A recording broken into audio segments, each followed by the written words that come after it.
এরে কোরবানির সময় যখন গরু জবাই করো, একটা গরুর সামনে ছুরি দেখাইও না, নিষেধ, গরু কষ্ট পাবে। এক গরুর সামনে আর একটা গরুরে জবাই করবা না, গরু কষ্ট পাবে। গরুটারে রশি দিয়া বাইদা জমিনের মধ্যে শোয়াইয়া 1 সেকেন্ড দেরি করবা না। কিন্তু আমাদের সমাজের মানুষেরা কোরবানির সময় গরুটারে হাতে পায়ে বান্ধিয়া মাটির মধ্যে শোয়াইয়া এরপরে বিশাল চিঠি পড়ে, অমুকের মাইয়া, অমুকের ভোলা, এইরকম 7 নাম 13 বাড়ির নাম নিয়া গোষ্ঠী শুদ্ধা নাম পড়ে। অমুক একজনের নাম আব্দুর রহমান, নাম পড়ল, বাবার নাম, মায়ের নাম, ওয়ার্ড, এরপরে থানা, এরপরে জেলা। কিও এত নাম কেন? আমার এই নামে তো অমুক জেলায় আরো থাকতে পারে, যদি এই জেলার নাম না কও তাহলে আমার দোয়া তো আর এক জেলায় চলে যাইব। এই জন্য আমার গোষ্ঠী শুদ্ধ সব নাম ক।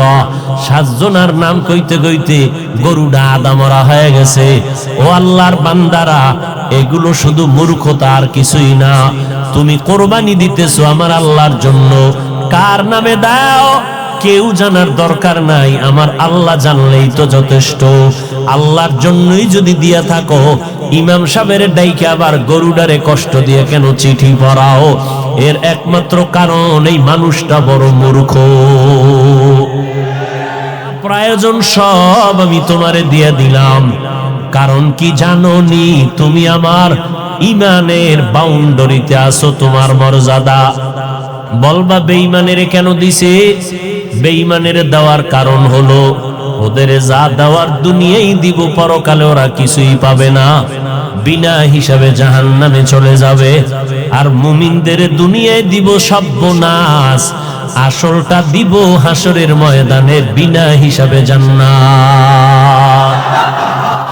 আতিনা ফি দারে দুনিয়া না হাসান, আতিনা ফি দারে উকবানা হাসান, ইয়া গিয়াসাল মুস্তাগীসিন হদিনা লফতিখারা বিল উলুমে ওয়াল গিনা।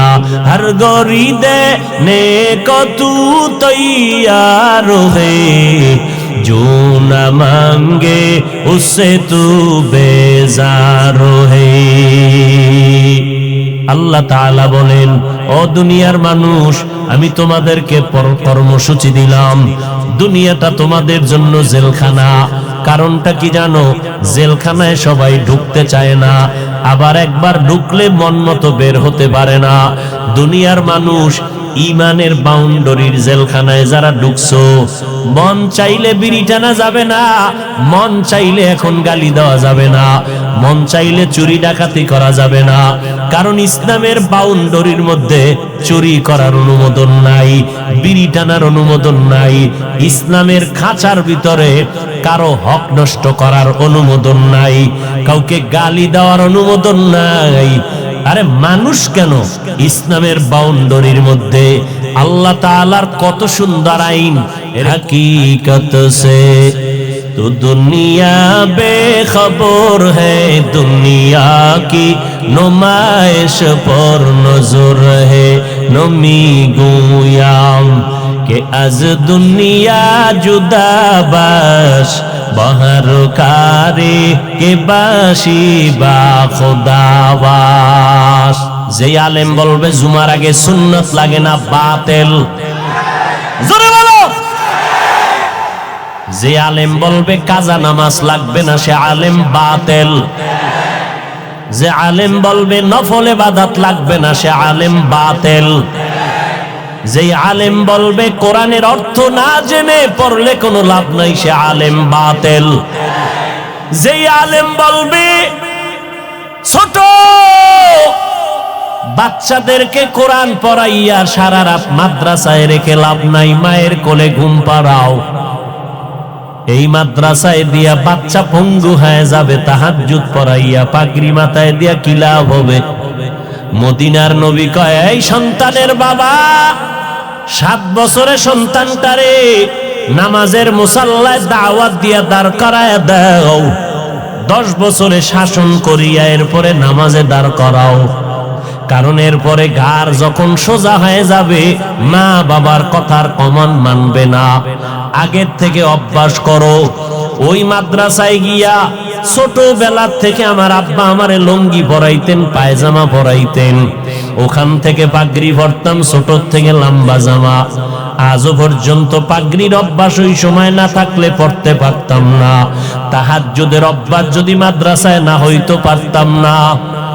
ওরে ভাই 7 বছর কেন, 5 বছরের পিচ্ছি যেই ফাঁকা, কি লাইভ দেয়, লাইভ 5 বছরের বাচ্চা কি দেয়, কি ফাঁকনা ফাঁকনা কথা। অতএব নবী বলেন 7 বছরের সময় নামাজের মুসাল্লায় দাওয়াত দিয়া দাঁড় করাও, 10 বছরের সময় শাসন লাগলে শাসন করো। নবীর তাবিজ উপেক্ষা করার উপায় নাই। ছোট থেকে যদি গড়তে না পারো, পরবর্তীতে আর গড়ার কায়দা নাই। বাসায় রাখবা মায়ের কোলে, মায়ের কোলে থাইকা বান্দা বাচ্চাটা কোরআন শিখতে পারবে না জীবনেও। সে মোবাইল চালায়া চালায়া সব জীবনটারে নষ্ট করবে। বলবে আম্মু খানা দরকার নাই, মোবাইল দাও, ঘুম দরকার নাই, মোবাইল দাও, বাথরুমে বসলেও মোবাইল লাগবে, কান্না বন্ধ করার জন্য মোবাইল দাও। আর মোবাইল হলো চরিত্র ধ্বংস করার একটা হাতিয়ার। অতএব যদি এখন কেউ বলে ছোট ছোট মাদ্রাসায় বাচ্চাদেরকে দিয়া কোরআন পড়াইয়া পাগড়ি বাঁধানো ঠিক না, তাহাজ্জুদ পড়ানো ঠিক না, এই বাচ্চাটারে 24 ঘন্টা মাদ্রাসায় রাখিয়া চাপের উপরে কোরআন পড়ানো ঠিক না, এইভাবে যারা উম্মতকে কোরআনের ইলম থেকে দূরে সরাবার উৎসাহ দেয়, কোরআনের থেকে দূরে সরাবার জন্য উৎসাহ প্রদান করে, আমি বলবো তার অন্তরের মধ্যে আলেমের ভেজাল। এলমেরা এজাজো করদান বেহিসাব, খলকেরা দাদান জওয়াবে বাসওয়াব, হক না দারাত দোস্তে খলকা জারেরা, নিস্তে ই খসলতে একে দিনদারেরা। ইয়া আইয়ুহাল্লাযীনা আমানু কু আনফুসাকুম ওয়া আহলিকুম নারা। একটু ভালো হইছে সাউন্ড, এইজন্য আমারটাও আগাইতেছে। এরে নবীর আশিকের দল, জমিন মুমিনের জন্য জেলখানা, বেঈমানের জন্য বালাখানা। যত কষ্ট মুমিন দুনিয়ায় করবা, মরণের পরে শান্তি শুরু আর শেষ হবে না। যত কষ্ট মুমিনেরা দুনিয়ার থেকে করে নাও, দুনিয়ার কষ্ট কোনো কষ্ট না, সূর্যের গরম কোনো গরম না। 9,30,00,000 মাইল উপরে কিয়ামতের দিন এই সূর্য যখন মাথার উপরে নেমে আসবে, গুনাহগারের মাথার মগজগুলো ভাতের মারের মতো ফুটবে। সূর্যের গরমে এই মাটির জমিনটা তামা হয়ে যাবে, আলাদা কোনো কিয়ামতের মাঠ হবে না। আমগো সিদ্ধিরগঞ্জ সহ গোটা দুনিয়ার জমিনটাই হবে কিয়ামতের মাঠ। এইটাই হবে মাঠ। আসমান থাকবে না, বিল্ডিং থাকবে না, পাহাড় গুলো তুলার মতো উঠতে থাকবে, পুরা জমিনটা সমতল হয়ে যাবে। মানুষ নাই, কিছুই নাই। যারা কবরে আছে আল্লাহ হুঙ্কার দিবে, এবার দাঁড়াও। আল্লাহ পাক ইসরাফিলের সিংহায় ফুৎকার দেওয়া মাত্র রুহু আসবে লাশের মধ্যে। এরপরে সব কবর থেকে জমিনের উপরে দাঁড়াইবে। আল্লাহর আদালত বা বিচারালয় হবে সিরিয়ার জমিন, বর্তমান সিরিয়া। ওখানে আল্লাহর বিচারালয় হবে। সব জমিনের মানুষগুলো উঠাইয়া আল্লাহ ফেরেশতার মাধ্যমে সেখানে নিয়ে যাবেন। আল্লাহ ওখানে নিয়ে বিচার কার্য শুরু করবেন। জহুর থেকে ফজর, এই ফজর আর জহুরের মাঝখানে যেই সময়, এতটুকু সময় মাত্র বিচারের সময় লাগবে। এই সময়ের মধ্যে বিচার কমপ্লিট হয়ে যাবে। আমগো সিদ্ধিরগঞ্জ থানার ভিতরে একটা মামলা 50 বছর পইরা রইল, এটা শেষ হয় না। 50 বছর মাঝে মাঝে হাতিয়া দিলে তাজা হয়, মামলা শেষ হয় না। রব্বুল আলামিন হাসুরের ময়দানে কোটি কোটি কোটি সহস্র কোটি মানুষ এদের বিচার কেমনে আধা বেলায় শেষ হবে? বলে বান্দা বুঝবি না, যেটা বান্দার যেটা ধারণার বাইরে বুঝা অসম্ভব, এই আমার মাওলার কুদরতের দ্বারা সব কিছুই সম্ভব। কাদের কুদরত দারি বার কামাল, আন্তা রব্বি আন্তা হাসবি জুল জালাল, তুহি কাদের জলিলুল্লাহ জাহাদার, বহর হালে তুহি মেরা নেগাহদার। ও আল্লাহর বান্দারা, আল্লাহ বলেন জাহান্নাম থেকে নিজেকে বাঁচাও। 2 নাম্বার দায়িত্ব তোমার আহালকে বাঁচাও। 3 নাম্বার দায়িত্ব তোমার প্রতিবেশীরে বাঁচাও। 4 নাম্বার দায়িত্ব তোমার সমাজের লোক বাঁচাও। 5 নাম্বারে যদি সময় পাও উম্মত নিয়ে চিন্তা করো, উম্মতের সিরিয়াল 5, সমাজের চিন্তা করবা সিরিয়াল 4, ঘরের পাশের লোকের চিন্তা করবা সিরিয়াল 3, নিজের মাইয়া ভোলা স্ত্রীর চিন্তা করবা সিরিয়াল 2। 1 নাম্বার সিরিয়াল, নিজে আগে জাহান্নাম থেকে বাঁচো। জাহান্নাম থেকে বাঁচার মানি গুনাহ থেকে নিজেরে বাঁচাও, কারণ গুনাহগারের পরিণাম ফল হলো জাহান্নাম। ও এলাকার মুসলমানেরা, এরে যুবক, ওই অন্ধকার কবরে যাওয়ার আগে নিজেকে জাহান্নাম থেকে বাঁচাও, কারণ জাহান্নামের আগুনের ইন্ধন হবে মানুষ আর পাথর। দুনিয়ার আগুন জ্বালাইতে গিয়া নরম নরম জিনিস দিয়ে আগুনকে প্রজ্বলিত করা হয়। আল্লাহ কয় জাহান্নামের আগুনটা আমি প্রজ্বলিত করব মানুষ আর পাথরের দ্বারা। অধিকাংশ মানুষ কোন মানুষ? আমি আল্লাহ পাক যারে এত নেয়ামত দিলাম, সূর্যের আলোটা ফিরিয়ে দিলাম, চন্দ্রের আলো ফিরিয়ে দিয়া দিলাম, বাতাসটাও ফিরিয়ে দিলাম, নদীর পানি ফিরি, ও বান্দা জমিনটাও ফিরিয়ে দিলাম। আমি আল্লাহ বিনিময়ে তোমার থেকে এই কথাও বলি নাই। এত কিছু দেওয়ার পর তোমার কাজ হলো সারা রাত আমারে ডাকবা? আল্লাহ কয় না। সারাদিন রোজা রাখবা? আল্লাহ বলে না। ব্যবসা করো, বাধা নাই। চাকরিজীবীরা চাকরি করো, বাধা নাই। লেখাপড়া করনেওয়ালারা স্কুল কলেজে লেখাপড়া করো, বাধা নাই। ইঞ্জিনিয়ার হও, ডাক্তার হও, সাংবাদিক হও, এসপি হও, ডিসি হও, এমপি মন্ত্রী হও, ইসলাম তোমাকে বাধা দেয় না। ইসলাম কি কয় জানো? ও বান্দা, সব তোমার জন্য ছেড়ে দিলাম। দিন রাত মিলাইয়া 24টা ঘন্টা, 22টা ঘন্টা তুমি তোমার কাজে লাগাও। মাত্র 2টা ঘন্টা সময় আমি আল্লাহর মোহাব্বতে তোমার কল্যাণে ব্যয় করো। বলে তা কেমনে? 2 ঘন্টা সময় কি একসাথে বের করা যায়? কয় যায় না, ব্যস্ত। আল্লাহ কয় একসাথেও চাই না, তো কেমনে চাই? ফজরের 4 রাকাত নামাজে 20 মিনিট দিয়া তুমি তোমার দোকানে চলে যাও। আবার জোহরের সময় ঈশা 10 রাকাত নামাজে 20 মিনিট দিয়া আবার তুমি তোমার ব্যবসায় চলে যাও। আবার আসরের 4 রাকাত নামাজে 20 মিনিট দাও, এরপরে তুমি আবার দোকানে যাও। মাগরিবের 5 রাকাত নামাজে আবার 20 মিনিট দিয়া তুমি তোমার সংসারের কাজে চলে যাও।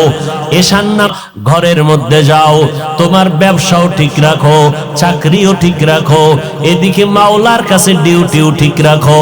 এশার নামাজটা পড়িয়া ঘরের মধ্যে যাইয়া সন্তানের সময় দাও। সারাদিন ব্যবসার কারণে পারো নাই, সারাদিন চাকরির কারণে মাইয়া ভোলারে সময় দিতে পারো নাই। এশার নামাজটা পড়িয়া ঘরের মধ্যে যাইয়া সন্তানদের সময় দাও, স্ত্রীকে সময় দাও। কিন্তু কপাল খারাপ, 2টা ঘন্টা সময় দিতে পারলা না, সন্তানের সময় দিতে পারলা না।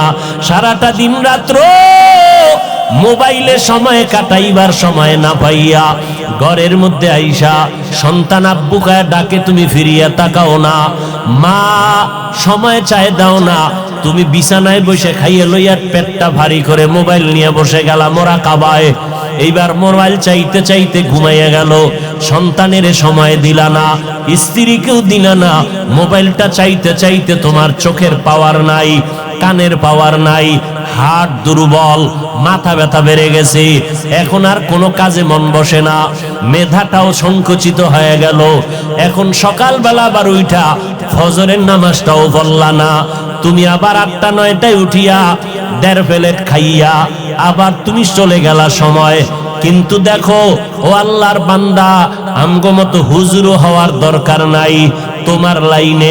তোমার লাইনের মানুষটা দেখো, জেনারেল লাইনের মানুষ, কোনদিন মাদ্রাসা আলিফ বাতা পড়ে নাই, অথচ নজর করে দেখো তোমার লাইনের মানুষটা সিদ্ধিরগঞ্জ বাজারে ব্যবসা করে, 5 বেলার নামাজ পড়ে। এই রকম ব্যবসায়ী আছে না নাই? বলো বাবা, তুমি কেন পারবা না? তোমার আমার মতো যুবক র‍্যাব, আর্মি, পুলিশ, বিডিআরের চাকরি করে 5 বেলার নামাজ বাদ দেয় না, অভাব নাই। আল্লাহ বিবেক দিছে, জিজ্ঞাসা করো তুমি কেন পারবা না? তোমার আমার মতো যুবক স্কুল কলেজে পড়ে 5 বেলার নামাজ ছাড়ে না, অভাব নাই। বলো বাবা, তুমি কেন পারবা না? ও আল্লাহর বান্দারা, তোমার উপরে না জানি আমার আল্লাহ বেজার, তোমার মা বাবার না জানি বরদোয়া লাগছে। ওই মা বাবার দোয়া নিয়ে তাড়াতাড়ি সামনে আগাও। জাহান্নামের গরম সইতে পারবা না, সূর্যের গরম এখনই সইতে পারি না। ও আল্লাহর বান্দা, একটা মশার কামড় সইতে পারি না। ও সিদ্ধিরগঞ্জের মুসলমানেরা, আজকে আমি যদি প্যান্ট শার্টটাই লাগাইয়া তোমার মতো রাস্তায় চলতাম, আমি হাফিজুর রহমান রে কেউ বাধা দিতে পারতো না। কিন্তু এই গরমের মধ্যে টুপি মাথায় দেই, কত কষ্ট, এরপরও টুপিটা ফালাই না। দাড়িটা লম্বা করার কারণে অনেকের চিন্তা যৌবনের ভাব চলে যায়, এরপরও কেন দাড়িটা ফালাই না? লম্বা জামাটা পরার কারণে শরীর গরম লাগে, এরপরও কেন লম্বা জামা ফালাই না? ও আল্লাহর বান্দারা, কারণটা কি জানো? আমাদের এই টুপি দাড়ির কারণে সরকার আমগো মাসে মাসে বেতন দেয় না বাবা, না, বরং এই টুপির কারণে আমগো উপরে বিপদ, এই দাড়ির কারণে আমাদের উপরে বিপদ। নাস্তিকের আমগো নামের লিস্টি বানায়, আমাদের মাদ্রাসা বন্ধ করার ষড়যন্ত্র চলে। এত চিন্তার পরেও কেন টুপি ফালাই না? ও আল্লাহর বান্দারা, ব্যবসার যেই লাইনে বলো, আল্লাহর নবীর তরিকা বাদ না দিয়েও তো আমরা না খাইয়া নাই, আল্লাহর রহমতে অসম্মানেও তো নাই। ও আল্লাহর বান্দা, এরপরেও কেন এই লাইনটা ছাড়ি না? কওমি মাদ্রাসায় লেখাপড়া করেছি, এই লাইনটা কেন ছাড়ি না? কত জাতি ভাইরা বলে কওমি মাদ্রাসায় পড়ে কোনো লাভ নাই, ওখানে পড়লে সরকারি কোনো চাকরি নাই, ওখানে পড়লে কোনো সার্টিফিকেট নাই। এইভাবে বলিয়া বলিয়া আমগো তিরস্কার করে। এই ভাইরা, একটু চিন্তা করে দেখেন, আল্লাহ তো বিবেক দিছে, চিন্তা করেন এত গরমের পরেও কেন নামাজ ছাড়ি না, টুপি ছাড়ি না? একমাত্র কারণ, আল্লাহর কোরআন পড়ে দেখলাম কোনো মিথ্যা নাই, নবীর হাদিসটা পড়ে দেখলাম কোনো মিথ্যা নাই। ও আল্লাহর বান্দা, এই কোরআনের ভুল বের করতে গিয়া কত বিধর্মীরা পর্যন্ত অপচেষ্টা করিয়া শেষ পর্যন্ত মুসলমান হয়ে গেল। ও যুবকেরা, কয়দিন আর বাঁচবা? এই মহামারীতে কত যুবকের লাশ কবরে রাখলাম, কত যুবকের জানাজার ইমামতি করলাম। ও আল্লাহর বান্দা, রাতের বেলা যখন বালিশে মাথা লাগাইয়া ঘুমাও, অন্তরে কি ভয় লাগে না? ঘুমের মধ্যে যদি আজরাইল আইসা হাজির হয়, মরা সন্তান আইসা সকাল বেলা মা দেইখা চিৎকার দিয়া বলবে, তোরা কোথায় আছো? আয় আয়, আমার বাবা দুনিয়াতে বেঁচে নাই। এরে সন্তানেরা, ওই মা বাবাকে বাড়ি গ্রামে রাইখা যারা ঢাকার শহরে চাকরি করো, ব্যবসা করো, এরে বাবা তুমি আরামে খাও আর বন্ধু নিয়ে আড্ডা দাও, অথচ তোমার জানা নাই ওই মা একটা রাত্রে খানা খায় না, তোমার সাথে টেলিফোনে কথা বলতে না পারলে মায়ের ঘুম হয় না। ঘরের মধ্যে কত মেহমান, বাবায় মেহমান আনিয়া গোশত দিয়া খানা দেয়, আম্মাজান গোশত বন্টন করে দেয়, সন্তানেরও দেয়, কিন্তু দুঃখিনী আম্মাজান একটা টুকরা নিজের মুখে দেয় না। আব্বাজান কয়, বিবি তুমি কেন গোশত খাও না? কয়, আমার একটা সন্তান ঢাকা, ওই সন্তানের চিন্তা বড় পেরেশান, ও না জানি না খাইয়া কষ্ট পায়, এই জন্য আমার গোশত মুখে দিয়া যায় না, আমার চোখে ঘুম আসে না। যেই মা বাবার চোখের পানিতে আজ আমি চেয়ারে বসে বয়ান করার সম্মান পেলাম, আজকে ওই মা বাবার চোখের পানিতে তুমি টাকা পয়সার মালিক, ওই মা বাবার দোয়া ছাড়া তুমি টাকার মালিক হতে পারো নাই, ওই মা বাবার চোখের পানি আর দোয়া ছাড়া পরীক্ষায় ভালো নাম্বার পাও নাই, ওই মা বাবার দোয়া চোখের পানি ছাড়া তুমি গাড়ি বাড়ির মালিক হতে পারো নাই। ও কপাল পোড়া সন্তান, ওই মা বাবা অনেকের দুনিয়ায় নাই, অন্ধকার কবর থেকে দোয়ার অপেক্ষা আছে রে বাবা। আর যারা এখনো দুনিয়ায় বেঁচে আছে, ওই মা বাবা তোমার অপেক্ষা আছে কখন তুমি হাসি মুখে সালাম দিবা, মধুর মোহাব্বত নিয়ে কথা বলবা। ওরে সন্তানেরা, ওই মা বাবার থেকে দোয়া নিয়ে চলতে হবে, না হয় উপায় নাই। ও আল্লাহর বান্দারা, চিন্তা ভাবনা করে দেখলাম আজকে আমার ডানে বামে ভক্ত বৃন্দের অভাব নাই, আমার টাকা বাড়ি গাড়ির অভাব নাই, কিন্তু চিন্তা করে দেখলাম আজকে আমি বক্তা, কত সম্মান। এত রাতেও মানুষগুলো বাড়ি যায় নাই, কিন্তু এই সম্মান কতক্ষণ? দুইটা চক্ষু যখন বন্ধ হয়ে যাবে, আমার গায়ের জামা কাপড় সব কেটে রেখে দিবে। তিনটা সাদা কাপড়ের প্যাকেট যেদিন বানানো হবে, ওই দিন দেখবো কে আমার সাথে যায়। আসল বাস্তবতা হলো কেউ আমার সাথে আর কবরে যাবে না, তোমার কবরও যাবে না। তুমি কয় টাকার মালিক, এই প্রশ্ন ফেরেশতারাও করবে না। তুমি কি পরিমাণ শিক্ষা গ্রহণ করছো, এই প্রশ্ন করা হবে না। ওই কবরে তিনটা প্রশ্ন হবে আমাকে, আপনাদের সবাইকে। রবের পরিচয় দাও, ধর্মের পরিচয় দাও, রাহমাতুল লিল আলামিনের পরিচয় দাও। এই তিনটা প্রশ্নের জবাব যারা দিতে পারবে, তাদের কবর হবে জান্নাতের বাগান। কারা পারবে? দুনিয়াতে যারা রবের গোলামি করে যাবে, দুনিয়াতে যারা ইসলাম অনুযায়ী চলবে, নবীর সুন্নাত অনুযায়ী আঙ্গুলের নখগুলো কাটবে, মাথার চুলগুলো নবীর তরিকায় রাখবে, জুতা দুইটা নবীর তরিকায় পরবে, বাথরুমে ঢুকতে আর বের হইতে নবীর সুন্নত যারা মানবে, আমার পোশাকটা গায়ে পরতে খুলতে নবীর তরিকা আছে যারা মেনে চলবে, এরা যখন কবরে গিয়া জবাব দিবে, জান্নাত হয়ে যাবে। কিন্তু আপনি আমি চিন্তা করেন, রবের গোলামি কি পরিমাণ করেছি, আল্লাহর দ্বীন ইসলাম কি পরিমাণ মেনে চলেছি, অথচ এক বেলার নামাজও পড়তে পারি না। মা বাবার খেদমত করিয়া তো দোয়াও নিতে পারি নাই। মা বাবায় শুধু আমার কথায় রাগ করে, কষ্ট পায়, আমার ব্যবহারে আব্বা আম্মা কষ্ট পায়। না পারলাম তাদের মুখে হাসি ফুটাইতে, না পারলাম তাদের কিছু দিয়া খেদমত করতে, তাহলে আমার এদিকে ইবাদত নাই, মা বাবার দোয়াটাও পেলাম না। মা বাবারে কতবার ধমক দিয়া চোখের পানি ফালাইলাম, তাহলে আমার এদিকে নাই। আলেম ওলামার কাছে যাইয়া দোয়া নিব, তাও পারি না। বরং ফেসবুকের মধ্যে আলেম ওলামার বিরুদ্ধে লেখালেখি করি, আলেমদের ইমামের বিরুদ্ধে কথা বলি, খতিবের বিরুদ্ধে কথা বলি, এই মসজিদের ইমাম সাহেবদের বিরোধিতা করি। তাহলে আমার তো কোনোটা রাস্তাই নাই নাজাতের। না রবের চিনলাম, না ইসলাম মানলাম, না আঙ্গুলের নখ কাটার মধ্যে নবীর সুন্নত অনুযায়ী কাটলাম, না মাথার চুলগুলো নবীর তরিকায় রাখলাম, না পোশাকটা নবীর তরিকায়, না আমার ঘুমটা নবীর তরিকায়। ঘুমাইতে গিয়াও তো হিন্দি গানের তার লাগাইয়া ঘুমাইলি রে বাবা। এই অবস্থায় যদি আজরাইল এসে হাজির হয়ে যায়, আর এই গুনাহ অবস্থায় যদি তোমার কবরের ডাক এসে যায়, সাদা কাফনের প্যাকেট বানাইয়া অন্ধকার কবরে যখন রেখে আসবে, ওই অন্ধকার কবরে মাটি আর অন্ধকার, আপন কেউ থাকবে না। ওই কবরের মধ্যে রাখার পরে তিনটা প্রশ্ন তোমাকেও করা হবে। রবের পরিচয় দাও, ধর্মের পরিচয় দাও, রাহমাতুল লিল আলামিনের পরিচয় দাও। একটা প্রশ্নের জবাব দিতে পারবা না রে বাবা।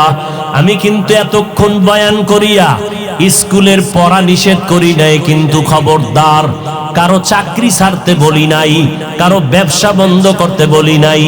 বরং 22 ঘন্টা সময় তুমি তোমার লেখাপড়া, চাকরি, ব্যবসায় দাও। মাত্র 2টা ঘন্টা সময় 20 মিনিট 20 মিনিট করে 5 বেলার নামাজে দাও। মা বাবার দোয়া নাও, ওলামায়ে কেরামের দোয়া নিয়ে আমল করো। লেখাপড়াও বন্ধ হবে না, চাকরিও যাবে না, ব্যবসাও নষ্ট হবে না। এরপরও সুযোগ পাইয়াও যদি আল্লাহর হুকুম মতো নামাজে না যাও, ওই কবরে 3টা প্রশ্নের জবাব দেওয়া সম্ভব হবে না।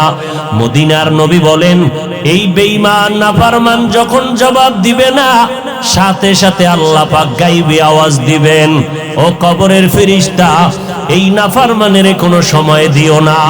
দুনিয়াতে বহু সময় পাইয়া শুকর আদায় করে নাই, আমার নেয়ামত খাইয়া শুকর আদায় করে নাই, এখনই কবরে জাহান্নামের বিছানা দিয়া দাও। কবরের মধ্যে জাহান্নামের সাথে রাস্তা বানাও, পুরা কবরের মধ্যে জাহান্নামের আগুন, একটা না দুইটা না 99টা সাপ কবর ভরে যাবে। আল্লাহ গাইবি আওয়াজ দিয়ে রাগান্বিত হয়ে বলবেন, ও কবরের মাটি, এই নাফরমানকে দুই পার্শ্ব থেকে জোরে জোরে চাপ দাও। এত জোরে চাপ দিবে পাজরের হাড্ডি চুরমার হয়ে যাবে। ও আল্লাহর বান্দারা, এই কথাগুলো নবীর হাদিস থেকে শুনাইলাম। মনে মনে চিন্তা করো, নবীর হাদিস তো মিথ্যা হতে পারে না, কারণ আমার নবী 63 বছর জীবনে একটা মিথ্যা কথা বলেন নাই। আম্বিয়ায়ে কেরাম, ওলামায়ে কেরামের কথা মিথ্যা হতে পারে না। একজন দুইজনে মিথ্যা বলতে পারে, লক্ষ লক্ষ নবীদের কথা মিথ্যা না, লক্ষ লক্ষ সাহাবায়ে কেরামের কথা মিথ্যা নয়, কোটি কোটি ওলামায়ে কেরামের কথা মিথ্যা না। অতএব এই গুনাহগারের জন্য জাহান্নাম সত্য। এখন উপায় হলো তওবা করা। এই গভীর রাত সবার কপালে তওবা নসিব হবে না। আল্লাহর কাছে যার দিলটা নরম, মনে মনে আল্লাহকে ডেকে বলবে, হে মালিক, এই ময়দানে আমার মতো গুনাহগার কেউ নাই, গুনার কারণে আমার হাত না পাক, চোখ না পাক। ও আল্লাহ, এই ময়দানে আমার মতো গুনাহগার কেউ নাই। আয় আল্লাহ, আজ আপনার কাছে গোপনে ক্ষমা চাইতেছি, আর গুনার কাছেও যাব না। আমার হাতের দ্বারা, আমার জবানের দ্বারা কত অন্যায় করেছি, আমার কথায় কষ্ট পায় কত মানুষের চোখের পানি ফলল, আলেম রে কাদাইলাম, মা বাবারে কাদাইলাম। ও আল্লাহ, তুমি মাফ করে দাও। আমার মায়ার নবী বলেন, চোখের পানি ছেড়ে যারা তওবা করবা, তাদের গুনাহ সাথে সাথে মাফ হয়ে যাবে। ও আল্লাহর বান্দা, ওরে যুবক ও বৃদ্ধ বাবাজি, ও পর্দার আড়ালের মা, দুনিয়াটা কিছুই না, সাদা কাপনের প্যাকেট। যেদিন হয় আজকে গুনাহ থেকে তওবা করে নিলাম। ও আল্লাহ, আমাদের তওবা কবুল করে নেন, আমাদের তওবার উপরে মজবুত হইয়া চলার মরণ পর্যন্ত তৌফিক দান করেন, আমিন। আলহামদুলিল্লাহি রাব্বিল আলামিন, ওয়াসসালাতু ওয়াসসালামু আলা সাইয়্যিদিল আমবিয়াই ওয়াল মুরসালিন ওয়া আলা আলিহি ওয়া আসহাবিহি আজমাইন। ইয়া আরহামার রাহিমিন, ইয়া আরহামার রাহিমিন, ইয়া আরহামার রাহিমিন। রব্বিরহামহুমা কামা রব্বায়ানি সগীরা। আল্লাহুম্মা ইন্না নাউযু বিকা মিনাল বারাসি ওয়াল জুনুনি ওয়াল জুজামি ওয়া সাইয়্যিল আসকাম। আয় আল্লাহ, কুদরতের নজর দিয়ে এই ময়দানে তাকাইয়া দেখেন, কত উলামায়ে কেরাম, কত মুরব্বী, কত হাজী সাহেব, কত ব্যবসায়ী, কত চাকরিজীবীরা, আমার কলিজার যুবকেরা, কত ছাত্র ভাইরা, পর্দার আড়ালের কত মা বোনেরা হাত তুলেছেন। আয় আল্লাহ, অনেকে বসারও জায়গা পায় না, দাঁড়াইয়া দাঁড়াইয়া দীর্ঘ রাত কষ্ট করেছে। এমন এক সময় আমরা হাত তুলেছি, সমস্ত বাড়িওয়ালাদের দরজা আটকায়া দিয়েছে। আপনার রহমতের দরজা তো বন্ধ নাই রে আল্লাহ। আমরা দুনিয়ার কোন বাড়িওয়ালার গেইটে দাঁড়াই নাই, আমরা আপনার কুদরতের দরওয়াজায় দাঁড়ায় গেছি। ও আল্লাহ, যেদিন দুনিয়াতে আসছিলাম কত পবিত্র মা বাবা কত আদর করেছিলেন, আজকে দেখি সেই আদরওয়ালা জীবনটা গুনার কারণে নাপাক করে ফেলেছি। মনে হয় যেন এই ময়দানে আমার মতো গুনাহগার কেউ নাই।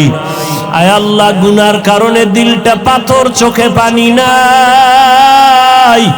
ও আল্লাহ, কান্নাওয়ালা চক্ষু দান করেন। আয় আল্লাহ, সারা দুনিয়ার মানুষগুলো মাফ করে দেন। আয় আল্লাহ, বাংলাদেশ শান্তির দেশ বানায় দেন। সরকার বাহাদুর সহ সমস্ত জনপ্রতিনিধিদেরকে দিনদার বানায় দেন। প্রশাসনিকভাবে যারা কাজ করে দিনের খাদেম বানায় দেন। মা বোনদের মাফ করে দেন। আয় আল্লাহ, সন্তানগুলো নেককার বানায় দেন। আয় আল্লাহ লেখাপড়া যারা করে পরীক্ষায় কামিয়াবি দান করেন। আয় আল্লাহ আদর্শওয়ালা জীবন দান করেন। মাদ্রাসা মসজিদ সহ ইব্রাহিম নবী স্বপ্নে দেখতেছেন, আল্লাহ দেখাচ্ছেন তোমার কলিজার আপন বস্তু তুমি কোরবানি করো, জবাই করো।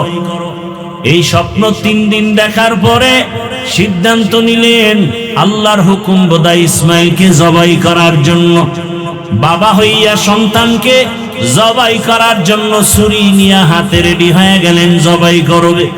আল্লাহ ডাইরেক্ট বলে নাই ইসমাইলের জবাই করো, আল্লাহ স্বপ্নে দেখাইছে তোমার আপন বস্তু তুমি জবাই করো। ইব্রাহিম নবী প্রথম দিন উট জবাই করলেন, দ্বিতীয় দিন উট জবাই করলেন, বুঝতে পারেন নাই। শেষ পর্যন্ত ইসমাইলের জবাই করার জন্য রওয়ানা। ইব্রাহিম নবী বাইতুল্লাহর কিনারায় গিয়া হাজির হয়ে গেলেন।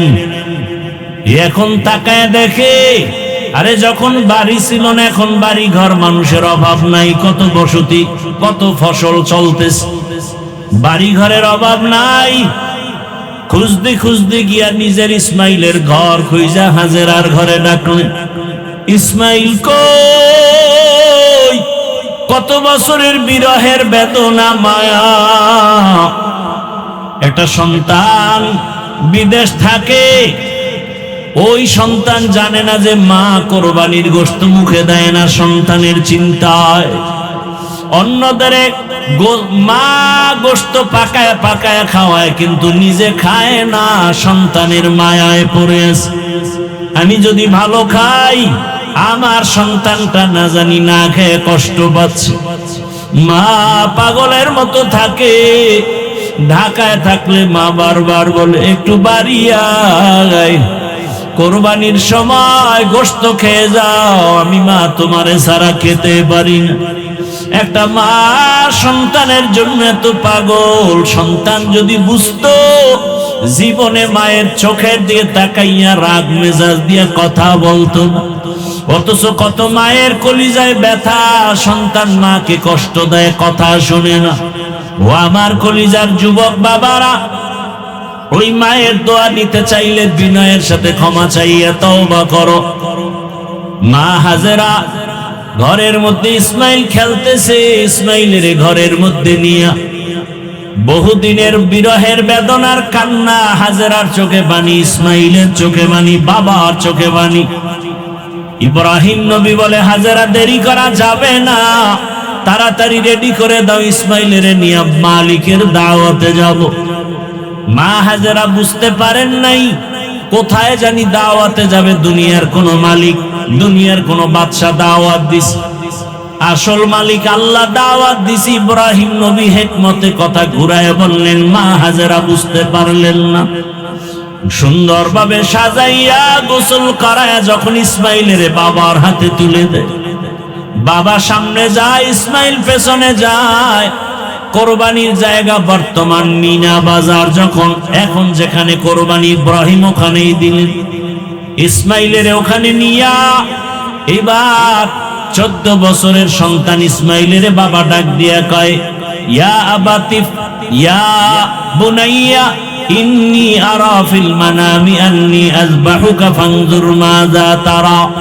ও আমার কলিজার সন্তান, আমি স্বপ্ন দেখলাম তোমারে জবাই করতেছি, তোমার কি মতামত? দেরি নাই, সাথে সাথে ইসমাইল বলতেছে, ইয়া আবাতি ফাআল মা তুমার সাতাজিদুনি ইনশাআল্লাহু মিনাস সাবিরিন। ও বাবা, তাড়াতাড়ি স্বপ্নের কাজটা করে ফেলেন, ইনশাআল্লাহ ধৈর্য ধারণকারীদের মধ্যেই আমাকে পেয়ে যাবেন। ইসমাইল এই কথা বইলা, ইতিহাসবিদরা বলেন ইসমাইল এবার কান্না শুরু করছেন, হালকা, বেশি জোরে না। আবার যদি জবাই না হয় আল্লাহর কাছে কি জবাব দিব? বিনয়ের সাথে একটু বললেন কান্না জড়িত কণ্ঠে, বাবা এই কথা যদি আমাকে বাড়িতে বলতে, আমার দুঃখিনী মা এত কষ্ট করে আমাকে বড় বানাইলেন, লালন পালন করলেন, আপনি ছিলেন না, ওই মায়ের কাছ থেকে একটু বিদায় নিয়ে আসতাম, যদি বাড়িতে বসে বলতেন, বলেন নাই দুঃখ নাই, বাড়িতে যাওয়ার পরে যদি মা দেখি ইসমাইল নাই, মা পাগলের মতো হয়ে যাবে ইসমাইল ইসমাইল বলি। আপনি আমার মাকে সালাম দিবেন আর সান্ত্বনা দিবেন। আমার মা যদি আমারে না দেখে কান্না করে, আপনি মায়ের সাথে রাগ করবেন না, আমার মাকে সান্ত্বনা দিয়ে বলবেন ইসমাইল তোমারে সালাম পাঠাইস। আর হাসরের ময়দানে তোমার সন্তানের সাথে মোলাকাত হয়ে যাবে জান্নাতে। আব্বা জান, আমারে জবাই করার জন্য উপর করে শোয়া দেন, আপনার চোখে রুমাল দিয়া বাঁধে, কারণ জবাই করার সময় যদি মায়ার নজর লাগে আর জবাই করতে পারবেন না রে বাবা।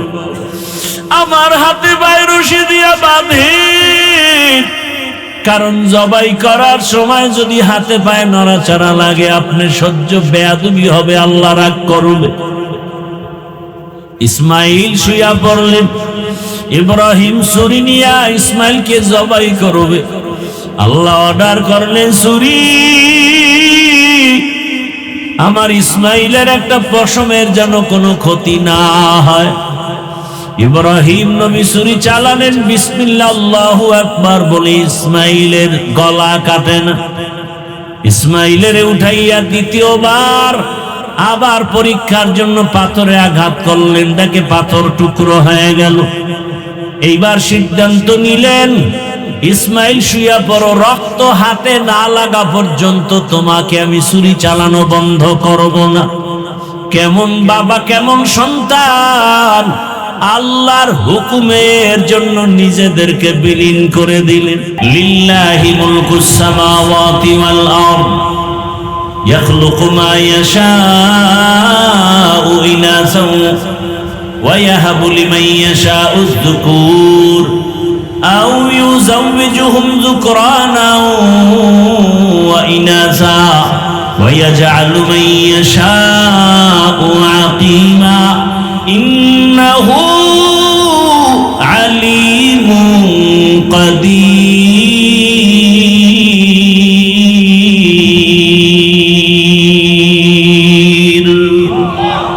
আসমান জমিনের ক্ষমতা কার হাতে? বলেন সব ক্ষমতার মালিক কে? যদি কেউ বলে সব ক্ষমতার মালিক জনগণ, কুফরি। আল্লাহর কোরআনের সাথে বৃদ্ধাঙ্গুলি প্রদর্শন করা। সকল ক্ষমতার মালিক কে? আল্লাহ বলেন আমি কাউকে ছেলে দেই, কাউকে মেয়ে দেই, কাউকে দোনোটা দেই, কাউকে কোনোটাই দেই না। ক্ষমতা কার?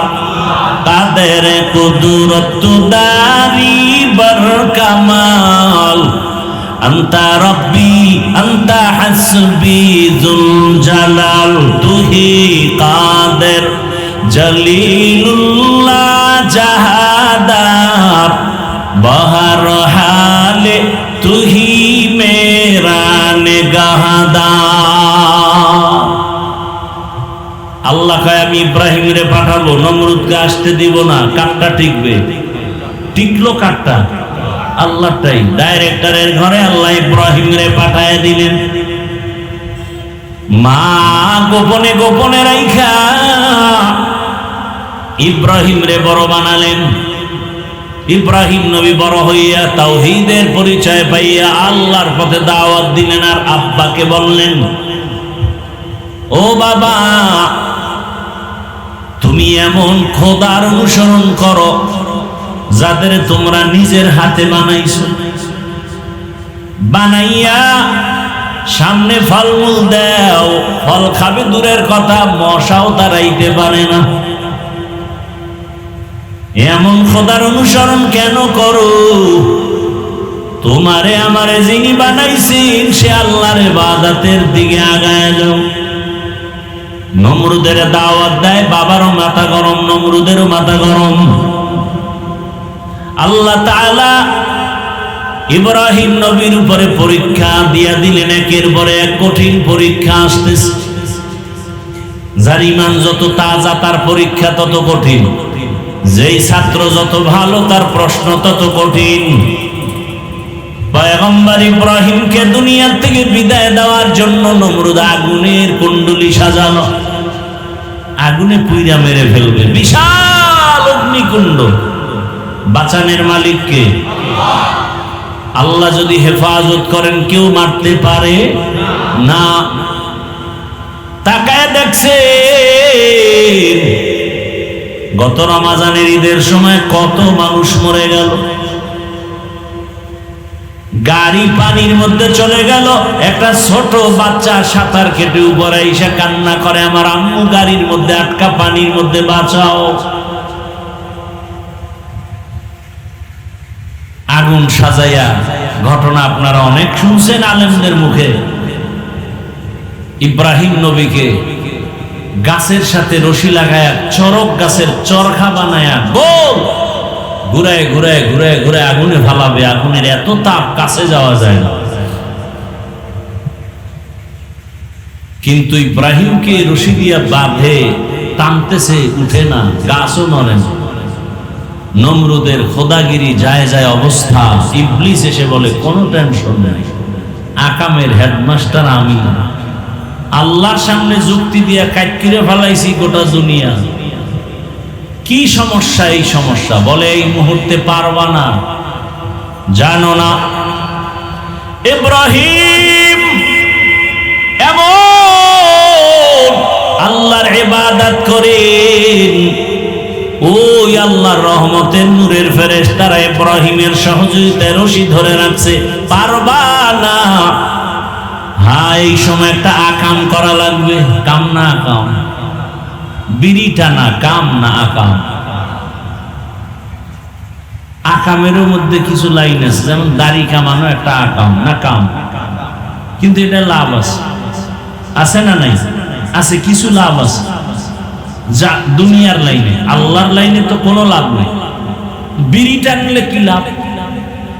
কি যুবকরা যারা বিড়ি টানেন কি লাভ? চেহারা সুন্দর, একশোরায় কয় একটা লাভ আছে, বাথরুম ক্লিয়ার। কষ্ট হইতেছে আপনাদের? এই যত কষ্ট মানসিক না, শারীরিক একটু কষ্ট গরমে, শুধু প্যান্ডেলের কারণে। এই গরমে এই এত টাকা খরচ করার কি দরকার ছিল? এগুলি শুধুই অনর্থক করা হয়েছে। বাঁশ দিয়া বাতি লাগাই দিত আর খোলা মাঠে বয়ান চলতো, সবাই একটু বাতাস পাইত। আবার এদিক ডাল রেখাইছে আরো খাস পর্দা। টাকা আছে, কি করবে? কেউ যদি বুদ্ধি দেয় বলবে না না না, এটা অজের তো কোনো একটা রৌনকই আসবে না। অথচ খোলা মাঠে বয়ান করলে এটা রৌনক আরো বেশি হবে। যাই হোক, আর একটু সময় নেই। কি দিবেন না উঠে যাবেন? আর একটু সময় দিবেন, আল্লাহ কবুল করেন। ইবলিস কি কইল? এই মুহূর্তে একটা আকাম করতে হবে। কি? ঐতিহাসিকরা বলছেন এক বর্ণনা যে ইব্রাহিমকে উলঙ্গ করো, আর এক বর্ণনা আছে এই মুহূর্তে যুবক যুবতীদের অর্ধুলঙ্গ করে এখানে নাচ গান শুরু করো, তাহলে রহমতের ফেরেশতারা ভেগে যাবে, ইব্রাহিমের রশি টেনে আগুনে ফেলানো সহজ হবে। তাই করবে। এক পর্যায়ে আগুনে ফেলবো। আল্লাহ অর্ডার করে দিলেন, কুলনা ইয়া নারু কুনি বারদাও ওয়া সালামান আলা ইব্রাহিম। কে লুতুফে খেশরা ইজহার কার বা খলিল আসনারে রা গুলজার কার। আল্লাহর আদেশ যখন আসছে, নমরুদ গায় এই আগুন, ইব্রাহিম রে জ্বালাও না কেন?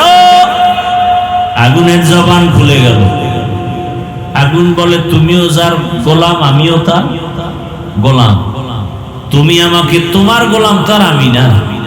তুমি আমাকে বলো জ্বালাইতে পারি না কেন? আমার মালিক বলে খবরদার, ইব্রাহিমের একটা পশম যেন না জ্বলে। আল্লাহ নোটিশ জারি করে দিলেন, ঠান্ডা হও। মুফাসসিরিনে কেরাম বলেন শুধু ইব্রাহিমের আগুন ঠান্ডা হয় না, দুনিয়াতে ওই টাইমে যত আগুন ছিল সব ঠান্ডা হয়ে গেছে। তবে ঠান্ডাটা হয়েছিল সালামান, শান্তিদায়ক ঠান্ডা, কষ্টদায়ক ঠান্ডা। অনেক ঠান্ডা আছে কষ্টদায়ক, আর একটা শান্তিদায়ক ঠান্ডা। আমি কিন্তু অনেক সংক্ষেপে নিয়ে আসছি। এবার ইব্রাহিম আগুন থেকে বের হলেন, বের হয়ে আর থাকবেন না, এবার হিজরতের নিয়ত করলেন। ওই আমার তেলাওয়াতকৃত আয়াত এখান থেকে শুরু। ইব্রাহিম বললেন, ইন্নী যাহিবুন ইলা রাব্বি সাইয়াহদিন, আর থাকবো না, আমি আমার রবের দিকে যাব, রব আমাকে রাস্তা দেখাবেন। ইব্রাহিম নবী রওয়ানা ফিলিস্তিনের দিকে চলে যাবেন। সাথে তার বিবি বিশ্ব সুন্দরী সারা, আর একজন তার ভাতিজা, তার ভাতিজা একজন নবী। এই তিনজন সফর মিশরের উপর দিয়া যাচ্ছে। সেখানের জালেম বাদশাহ খবর পেয়েছে বিশ্ব সুন্দরী সারা। গোয়েন্দা বিভাগের লোকেরা যখন বলে দিল, এইবার আটকায় দিল। পৃথিবীতে মুসলমানকে ধ্বংস করার যত রাস্তা আছে এর মধ্যে বড় একটা রাস্তা বেপর্দা। কি বেপর্দা? পর্দা তো নাই, পর্দার ওয়াজও নাই। থাকবে কেমন? আমি হুজুরেই যদি মহিলা নিয়ে এক টেবিলে বৈশা নাস্তা খাই, তে পর্দার ওয়াজ করবে কে? কি ভাই? শহরে বাজারে দেখো নারীদের ঢল, পর্দাবিহীন তারা করে ঝলমল, অন্যকে তার দিকে আশিক বানায়। দেশটা আজি ধ্বংস নারীর বেপরদায়, সবার মুখে কি আওয়াজ, হায় হায় হায়। বেপরদার কারণে সব ধ্বংস। মোবাইলে নারীর ছবি দেখে যুবক পাগল, বয়স হওয়ার আগেই কয় বিয়া করায় দাও, না করেন আমি নিজে নিজে বিয়ে পাশ করার আগে বিয়া পাশ করে ফেলবো। বিয়ে পাশ করার আগে বিয়া পাশ করে ফেলবো। বাপ মায়ের জিজ্ঞাসাও করা লাগে না। মেয়ের অভাব নাই, আর আমগো দেশটাও তো সেই আইনে চলে। 18 বছরের আগে বাল্য বিবাহ বন্ধ। বাল্য বিবাহ চলবে না। বলে তো কি চলবে? বলে আকাম চলবে, আকাম। কথা বলেন, বিবাহ চলবে না, কি চলবে? এর উপরে আবার কত বয়ান। অথচ আম্মা জানা আয়েশা রাদিয়াল্লাহু আনহার 6 বছরে রাসূলের সাথে বিয়া। 9 বছরে আম্মা জান রাসূলের ঘরে গেলেন। আম্মা জানের যখন মাত্র 18 বছর, রহমতের নবী জমিন থেকে বিদায় নিয়ে চলে গেলেন। হিসাবটা বুঝে থাকলে বলেন, আম্মা জান নবীজির ঘর করলেন কত বছর? কথা বল, মাইল সাইডে দেন, কথা বল। নবীজির ঘর করলেন আম্মা জান কয় বছর? 6 বছরে বিয়া, 9 বছরে নবীর ঘরে আসছেন। আম্মা জানের 18 বছর বয়সে নবী চলে গেছেন। আম্মা জান নবীর ঘরে থাকলেন কতদিন? কতদিন? মাত্র 9 বছর। আর আমার দেশে 18 বছরের আগে আমার বোনের বিয়াই হয় না। আর বিয়ার দরকার কি? বিয়া কইরা যা হবে এটা তো মোবাইলে হয়ে যায়, বিয়ার আগে হয়। সত্য কথাটা বলেন না কেন? সমাজ ধ্বংস হয়ে গেছে, কোন মানুষ মুখ খোলে না। বাবা সন্তানের কাছে জিম্মি, মেয়েকে বলতে পারে না মা ওড়নাটা টেনে পড়ো। মেয়ে যদি মামলা করে আমার বাবা আমার উপরে জোর করে পর্দা করতে চায়, সাথে সাথে মামলায় বাবাকে ফাঁসায় দিবে। খবর আছে আপনাদের? আল্লাহ হেদায়েত দান করুন। রাগ করতেছেন আপনারা? আমরা এই সঠিক কথাগুলো আপনাদেরকে সতর্কমূলক না বললে কে বলবে? বলনেওয়ালা আলেমও তো কমে যাচ্ছে। ক্ষমতার চেয়ার পাওয়ার লোভে হক কথা বন্ধ, গোপনে গোপনে টাকা পাওয়ার লোভে হুজুর মাওলানা হক কথা বলে না, ব্যবসা ঠিক রাখার জন্য হক কথাটা বলে না। আছে না নাই? আপনাদের লাইন তো বাদ, হুজুরগো লাইনের কথা কইতেছি। এজন্য ১৫০০ বছর আগে নবী বলছেন আলেম কিন্তু দেখলে দৌড়ায়ও না। দুনিয়াতে যেমন সব থেকে ভালো থাকবে একদল আলেম, আবার সব থেকে খারাপ থাকবে সব থেকে খারাপ একদল আলেম। নবীর কথা। আলা ইন্না শাররাশ শাররি শিরারুল উলামা ওয়া ইন্না খায়রাল খায়রি খিয়ারুল উলামা। ভালোর ভালো উলামা, খারাপের খারাপও।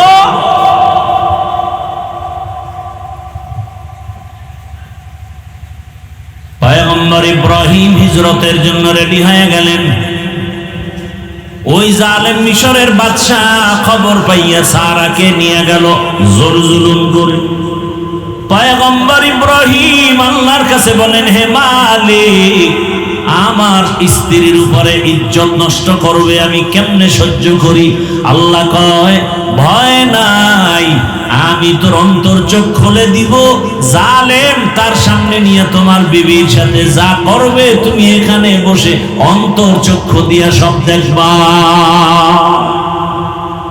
জালেম সুন্দরী দেখা পাগল হয়ে গেছে। যখন হাতটা বাড়াইতে চাইলো সাথে সাথে হাতটা বাঁকা হয়ে গেল। এইভাবে ৩ বার। শেষবারের মতো কয়, এই মহিলা, তোমার মধ্যে এমন কি পাওয়ার যে আমি হাত বাড়াইলে বাঁকা হয়ে যায়?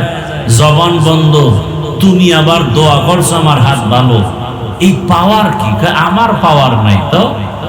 আমি এতটুকু পাওয়ার আছে যে আমি একজন নবীর স্ত্রী। তাই বলে, হ্যাঁ, কে সে নবী? ইব্রাহিম। কোথায়? গাছতলায়। লোক পাঠালেন, ডেকে আনলেন, সম্মানের সাথে ক্ষমা চাইলেন, মেহমানদারি করাইয়া। জানতে চাইলেন, বিশ্ব সুন্দরী পাইলেন, সন্তান কয়টা পেয়েছেন? এই বুড়া বয়সে কয় একটাও পাই নেই। খাদেমা হাজেরা নামের মেয়েটাকে হাদিয়া দিলেন। বিবি সারার অনুমতি সাপেক্ষে বিবাহ করে ফেললেন পয়গম্বর ইব্রাহিম। বিবাহ করার পরে দোয়া করলেন, রব্বি হাবলি মিনাস সলিহিন। ও দয়ার মালিক, নেককার একটা সন্তান আমাকে দাও। আল্লাহ কয়, আমার কাছে চাইলে আমি ফিরাই না। সন্তান আল্লাহর কাছে চাও। 10টা ছেলে হইয়া লাভ কি যদি বাবার ইজ্জত নষ্ট করে ফেলে? এক সন্তান যথেষ্ট যদি বাবার ইজ্জত রক্ষা হয়। কথা ঠিক না? আল্লাহর কাছে চাইতে হবে, চাইলেই হবে না। আরে গাছ না লাগায় ফল চাইলে হবে? ভালো গাছের ফল লাগান, ভালো ফলের গাছ লাগায় ফল চাবেন, আল্লাহ দিবেন। ভালো একটা মা ঘরে আনার পর আল্লাহর কাছে দোয়া করবেন, আল্লাহ ভালো সন্তান দান করবেন। আপনি ভালো মা ঘরে আনছেন নি? আপনি তো ঘরে আনছেন ডানা কাটা বড়ি। কি বড়ি? ডানা কাটা বড়ি। আইসা ডানা কাটে, এই সেই স্বামীরে কয়, তোর মায়ের ডানা ভালো না, তোর বাবার ডানা ভালো না, ঘর বাড়ি ছেড়ে চল টেকনাফ শহরে কক্সেস বাজারে ফেলাট ল। ওখানে লইয়া লইয়া কয়েকদিন খাইয়া লইয়া ঘুরে টুইরা পাখির মতো কয়, তোর ডানাও ভালো না, হিজরত করে ভেঙে গেল। কি বানায় বলছে? এই আকাম চলে না, চলে না। আল্লাহ হেদায়াত দান করুন। ডানা কাটা পরি তো ফলাফল নগদ। পয়গম্বর ইব্রাহিম দোয়া করলেন, নবীর দোয়া সাথে সাথে কবুল হয়ে গেছে। আল্লাহ দোয়ার ফলাফল জানায় দিয়া বলেন, ফাবাশশারনাহু বিগুলামিন হালিম। তোমার মতো একজন বিচক্ষণ গুণের অধিকারী সন্তান আমি তোমাকে দিচ্ছি। এসে গেল ইব্রাহিম নবীর ঘরে সন্তান। নাম কি? ইসমাইল। এবার মায়া কম না বেশি বুড়া বয়সের সন্তান? হ্যাঁ, অনেক বেশি। আল্লাহ আবার কয়, আমার মায়া কইমে যাইব সন্তানের কারণে? হবে না। নবীদের পরীক্ষা কত কঠিন চিন্তা করে। আমাদের তো কোনো পরীক্ষাই নেই। জনমের মতো গুনাহ করি, আর বড় কোনো বিপদ নাই। বিপদ সব যারা একটু হালাল ভাবে চলি তাদের উপর। ও আমার যুবক বাবারা, বৃদ্ধ বাবাজি, পর্দার আড়ালের মা বোনেরা, ভালো করে শুনেন। কত কঠিন পরীক্ষা ইব্রাহিম নবীর উপরে। আল্লাহ বলে দিলেন, ও ইব্রাহিম, আমার মায়া মোহাব্বতের ঘাটতি ঘটানো যাবে না, জলদি করে যাও, তোমার এই স্ত্রী হাজেরা আর ইসমাইল শিশুকে নিয়ে বাইতুল্লাহর কিনারায় ওখানে জঙ্গলে নির্বাসনে রেখে এসো। কেন? কোনো কেন নাই। আল্লাহ চাইছেন যা তাই করতে হবে, কোনো কেন চলে না। বিবিরে নিয়ে রওনা। বাইতুল্লাহ তো নাই, নূহ নবীর প্লাবনে সব সমান। বাইতুল্লাহর জায়গা নির্দিষ্ট আল্লাহ হেফাজতে রাখছেন, কিন্তু বাইতুল্লাহ নাই, বিধ্বস্ত হয়ে গেছে। আল্লাহর সিদ্ধান্ত ইব্রাহিমরে দিয়ে নতুন করে বাইতুল্লাহ আবার বানাবেন। ওখানেই ওই বাইতুল্লাহর জঙ্গলে নির্জন, মানুষ নাই, পানি নাই, পশু পাখি নাই। মা হাজেরাকে ওখানে ইসমাইলরে রাইখা এবার বাবা ইব্রাহিম বিদায় হয়। উটের পিঠে যখন রওয়ানা, ইসমাইলের মাটির মধ্যে শোয়াইয়া মা হাজেরা দৌড়, এমন জোরে দৌড় দিয়া ডাক দিয়া কই, হে স্বামী, গহীন এই জঙ্গল, মানুষ নাই, পানি নাই, খানাও নাই, এমন এক বিপদের জায়গায় রেখে আপনি যে কোথায় যান? কয় বাড়ি। আমাদের এখানে কেন রেখে যান? ইব্রাহিম নবী তেমন কোনো জবাব দিচ্ছেন না, ভাবতেছে। মা হাজেরা তো তেমন, যেমন নবী তার তেমন স্ত্রী।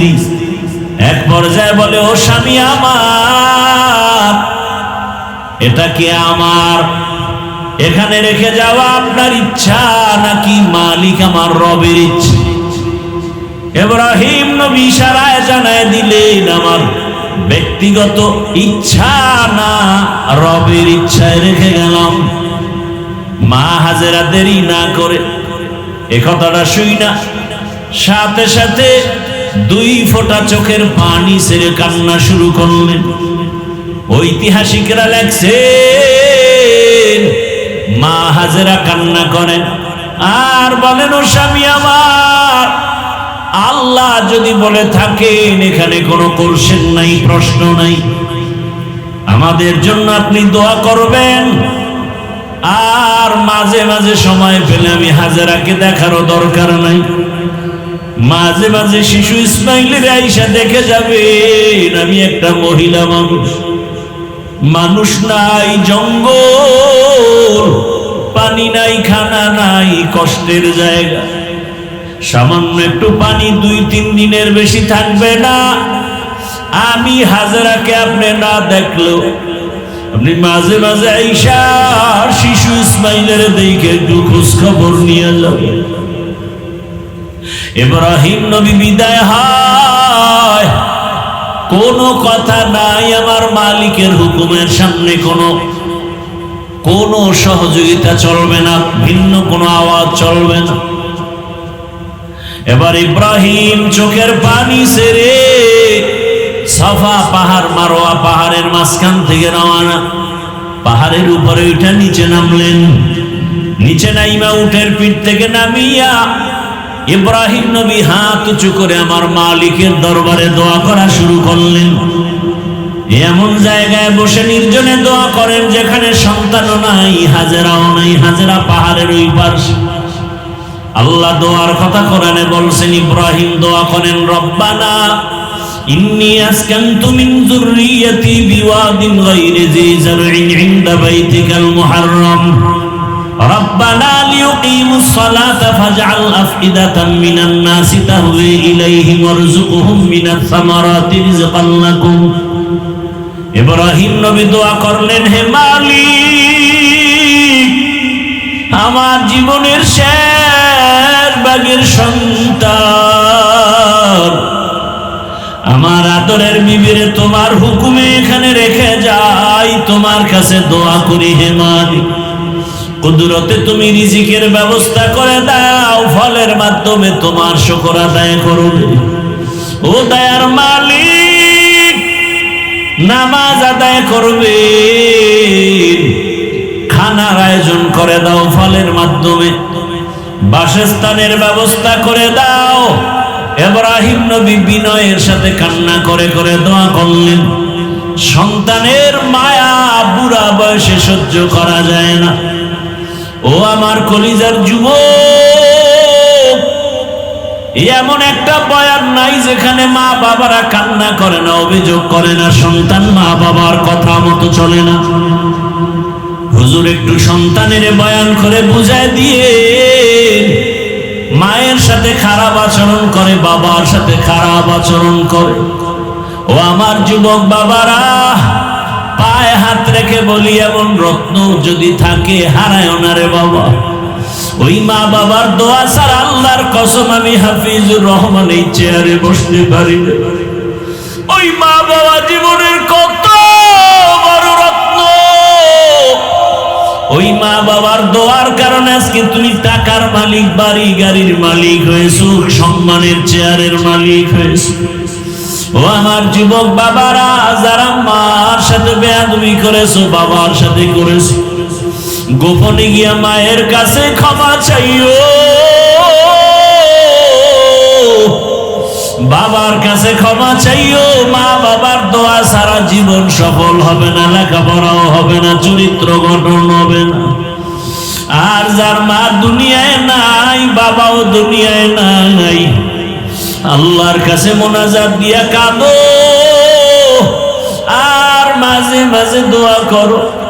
ওই মা বাবার নামে দান সদকা করো, আর আল্লাহর কাছে ক্ষমা চাও, মা বাবার কবর জিয়ারত করো। ও আমার যুবক বাবারা, একটা মা সন্তানের জন্য কি পরিমাণ কষ্ট করে, সন্তান যদি জানতো, বুঝতো, চামড়া খুইলা মা বাবার চামড়ার জুতা বানায় দেওয়ার জন্য রেডি হয়ে যাইত ঋণ আদায়ের জন্য। জীবনের মূল কষ্ট মায়ের প্রসব বেদনা, সাত আসমান সাত জমিন তখন মায়েরই মাথায়। জীবনের মূল কষ্ট মায়ের প্রসব বেদনায়, সাত আসমান সাত জমিন তখন মায়েরই মাথায়। আমার সুন্দর মুখ দেখি মায়ের, আমার সুন্দর মুখ দেখি মায়ের, ব্যথা যায় দেয় হাসাইয়া। ও আমার প্রাণের মা, মা গো মা, কোথায় গেলে মোরে ছাড়িয়া, জনম দুঃখী ইয়াতিম আমি, চায় না কেহ ফিরিয়া।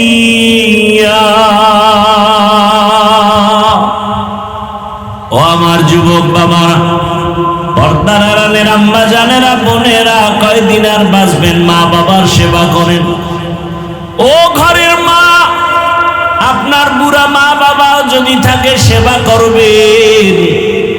অনেক মায়ের খবর এমন জানি, স্বামীর ঘরে যাওয়ার পরে আর মা বাবার খেদমত করে না, খবরও নেয় না। তা যেন না হয়, ওরে নিজের মা বাবা যদি কবরে চলে যায়, ও পর্দার আড়ালের মা, শ্বশুর শাশুড়ির খেদমত করিয়ে, শ্বশুর শাশুড়ি যদি দোয়া করে, আপনার দুনিয়ার জীবন ধন্য হবে, হাসরের ময়দানেও সম্মানের চেয়ার পাবে। ও আম্মা জানেরা, আপনার মতো কত মা এখনো আছে, নামাজ ছাড়ে না, বেপরদায় চলে না, স্বামীর মাল নষ্ট করে না, খেয়ানত করে না। কয়দিন আর দুনিয়ায় বাঁচবেন, একটা ভালো সন্তানের মা হইয়া কবরে যান।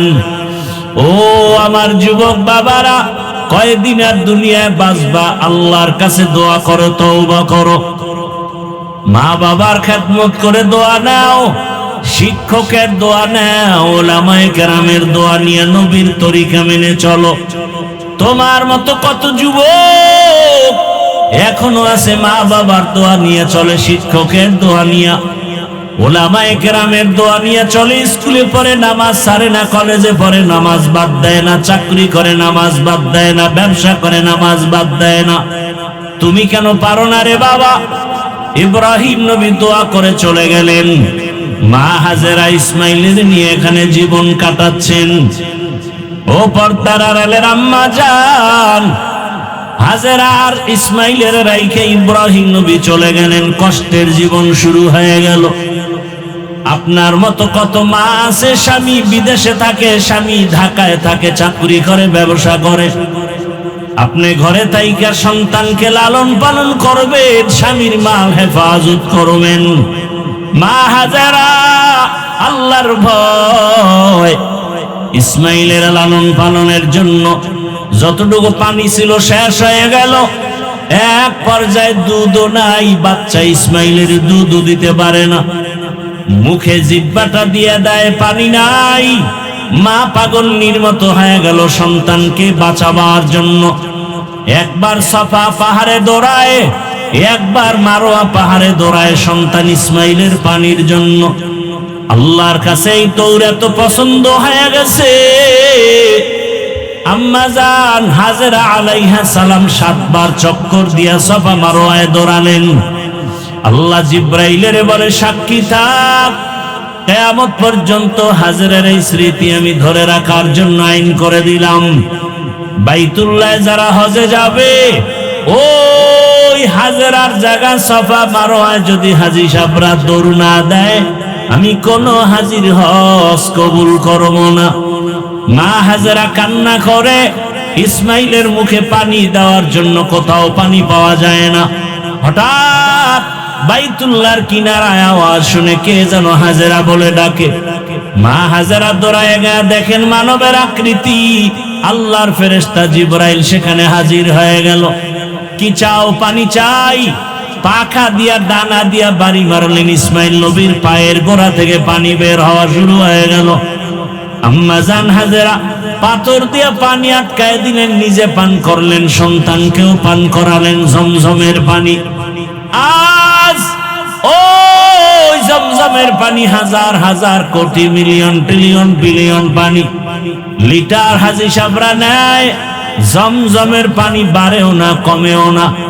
সাহাবায়ে কেরাম নবীকে প্রশ্ন করলেন, হে রহমতের নবী, জমজম কূপের পানির তলা কোথায়? কমেও না, বাড়েও না। নবী বলেন, জমজম কূপের পানির সংযোগ হলো হাউজে কাউসারের সাথে। দুনিয়াতে এমন সুন্দর বিশুদ্ধ পানি নাই, যেই পানি পান করলে পিপাসার সাথে ক্ষুধাও নিবারণ হবে। একমাত্র জমজমের পানি, যে পানি পান করলে শুধু পিপাসা নিবারণ হয় না, ক্ষুধাও নিবারণ হয়। শুধু ক্ষুধা নিবারণ হয় না, কঠিন রোগ থেকে আল্লাহ তাকে মুক্তি দান করেন।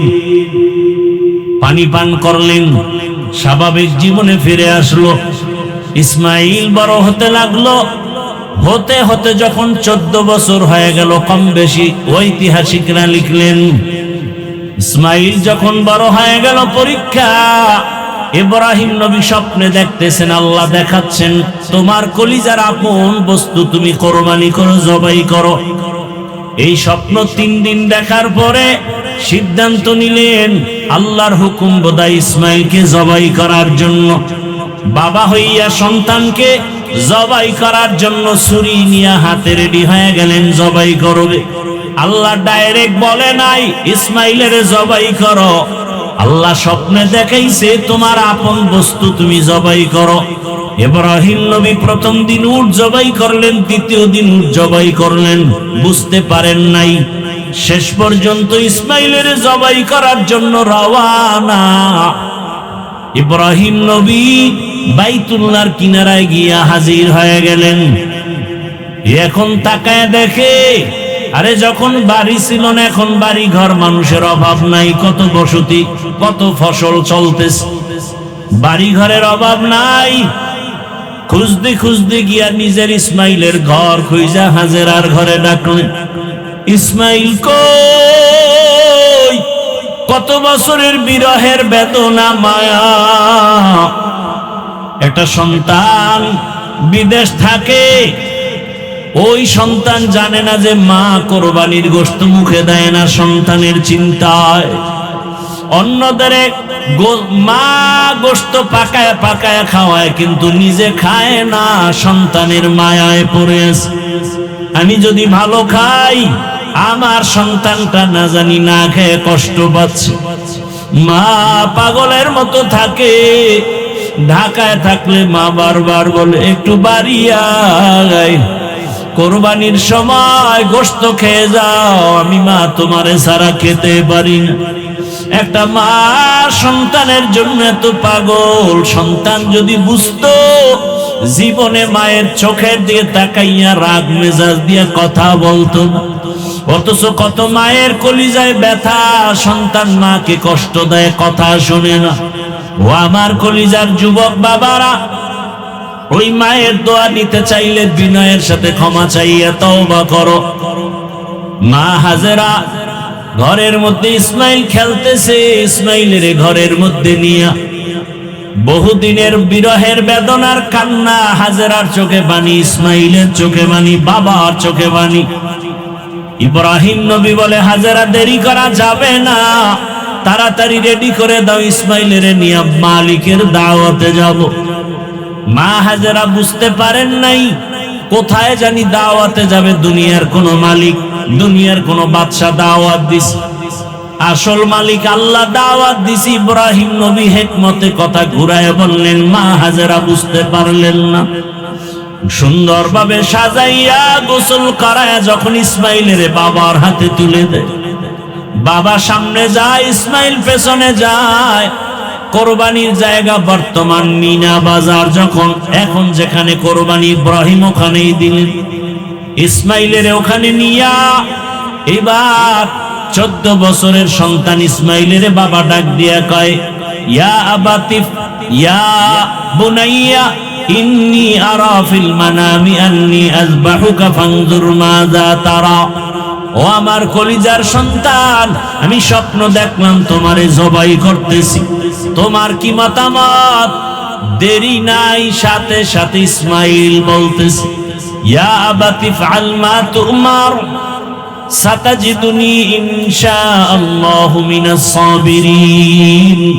ও বাবা, তাড়াতাড়ি স্বপ্নের কাজটা করে ফেলেন, ইনশাআল্লাহ ধৈর্য ধারণকারীদের মধ্যেই আমাকে পেয়ে যাবেন।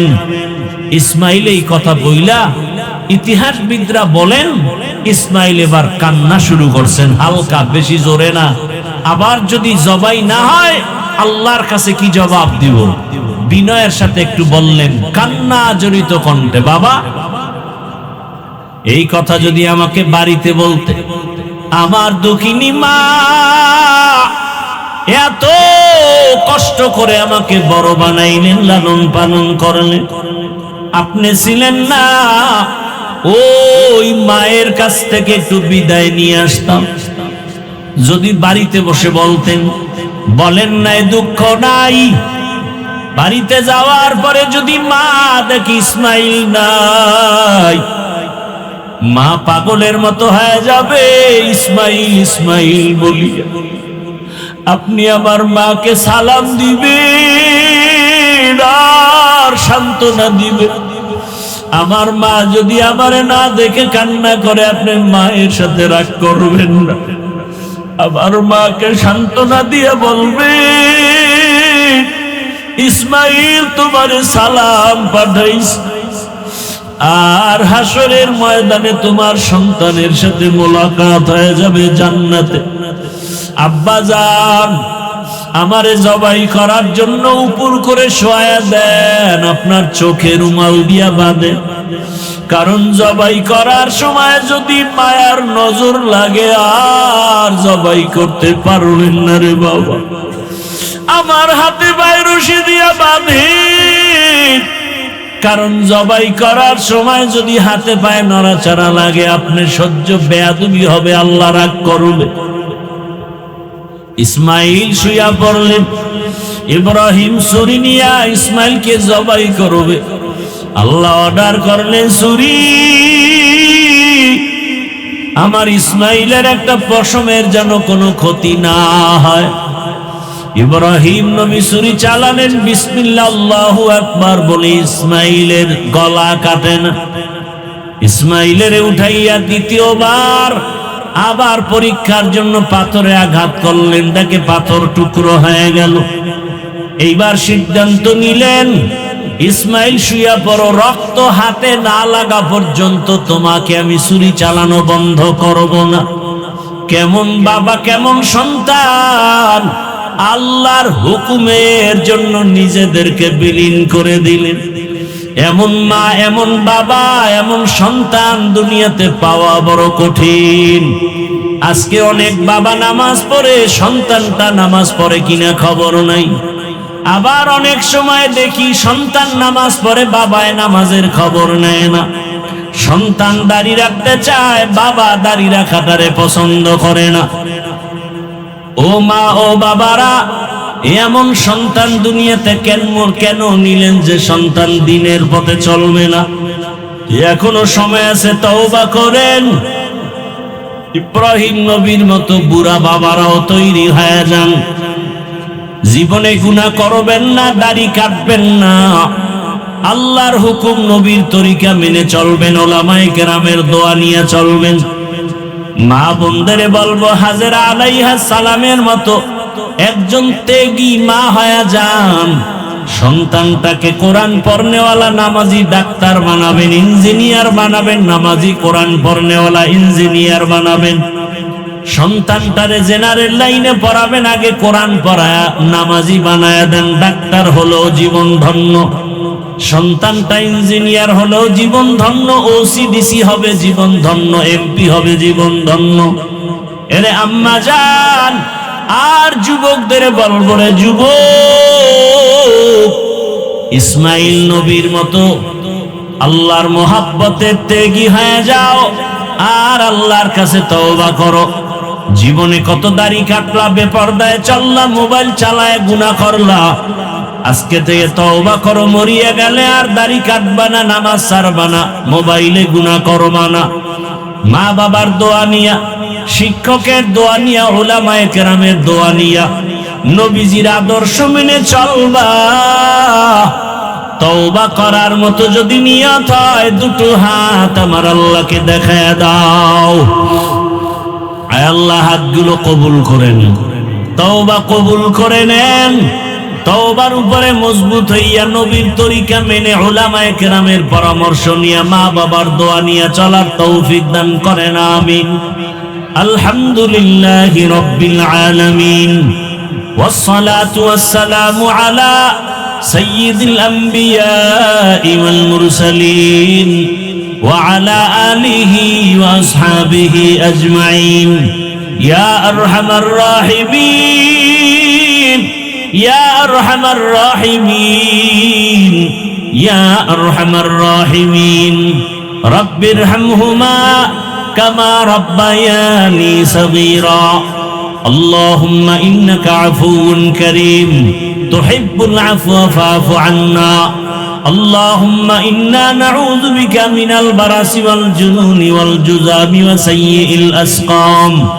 اللهم إنا نسألك علما